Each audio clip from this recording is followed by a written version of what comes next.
మా ఈరోజు అనగా ఈ యొక్క అక్టోబర్ 31వ తారీఖున మీ అందరికీ సేవా కార్యక్రమం నిర్వహిస్తున్నటువంటి మన గీతామాయి వృద్ధాశ్రమ శ్రేయభిలాషినటువంటి ఎం ప్రకాష్ రావు గారు, మరి డాక్టర్ సరోజిని మేడం గారికి ముందుగా గీతామాయి వృద్ధుల మరి బాలభవన్ తరఫున ప్రత్యేక ధన్యవాదాలమ్మా.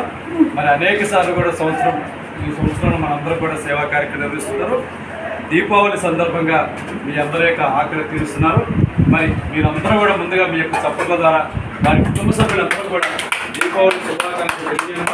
మరి అదేవిధంగా ఇండియన్ బ్యాంక్ రిటైల్ సేవా సమితిలోని సభ్యులందరూ కూడా పేరు పేరున గీతామాయి వృద్ధుల మరి బాలభవన్ తరఫున దీపావళి శుభాకాంక్షలు తెలియజేస్తూ మరి ఈరోజు సేవా కార్యక్రమం నిర్వహిస్తున్నటువంటి ఎంఎస్ ప్రకాష్ రావు గారికి, డాక్టర్ సరోజిని మేడం గారికి, మరి వారి కుటుంబ సభ్యులందరూ కూడా ఆ భగవంతుడు అష్టైశ్వర్యాలు ఆయురారోగ్యాలు ప్రసాదించాలని, మరి మీరందరూ కూడా భగవంతుని ప్రార్థించాలని కోరుకుంటూ అన్నదాత సుఖీ భవ, అన్నదాత సుఖీ భవ, అన్నదాత సుఖీ భవ.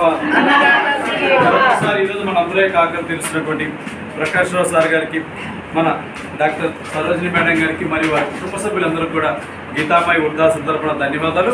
మరి అదేవిధంగా వారికి, మరి ఇండియన్ బ్యాంక్ రిటైల్ సేవా సమితిలోని సభ్యులందరూ కూడా పేరు పేరున గీతామాయి వృద్ధాశ్రమ తరపున ప్రత్యేక ధన్యవాదాలు. మరొకసారి దీపావళి శుభాకాంక్షలు తెలియజేస్తున్నాను.